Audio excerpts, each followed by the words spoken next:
Au téléphone, la voix semble fragile, presque frêle, mais dès les premiers mots, on devine derrière ces sons étouffés une incroyable force d'âme.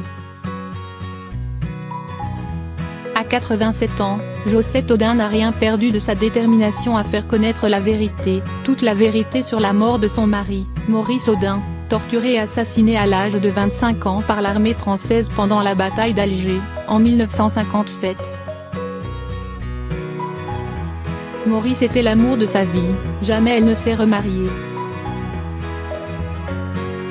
Entourée de sa fille aînée, Michel, et de son fils Pierre, elle dit vivre aujourd'hui un grand moment d'émotion depuis la reconnaissance, jeudi 13 septembre, par Emmanuel Macron de la responsabilité de l'État français dans la disparition de son époux. Mais heureuse, non, Josette Audin ne l'est pas, confie-t-elle. Mon combat n'est pas fini. Comment Maurice a-t-il été tué? Quels sont les noms de ces tortionnaires? Qu'a-t-on fait de son corps? Nous ne le savons toujours pas. Il faudrait que des gens parlent enfin.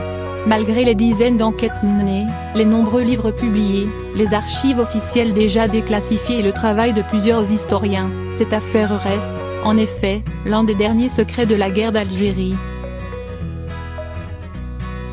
Maurice Audin n'était pas un poseur de bombes. En 1957, le jeune et brillant mathématicien français qui prépare une thèse de doctorat à la Sorbonne enseigne à l'Université des sciences d'Alger. Anticolonialiste, il milite avec sa femme Josette au Parti communiste algérien, PCA. N'ayant aucune responsabilité hiérarchique au sein de l'appareil politique, il ne vit pas dans la clandestinité comme beaucoup de ses camarades, traqués depuis la dissolution du PCA en 1955. Certes, il distribue des tracts, et il lui arrive aussi d'héberger des amis en cavale, mais il n'a jamais été mêlé à un attentat. Ni trace de sang, ni cadavre. Le destin du couple et de ses 3 enfants, Michel, 3 ans, Louis, 18 mois,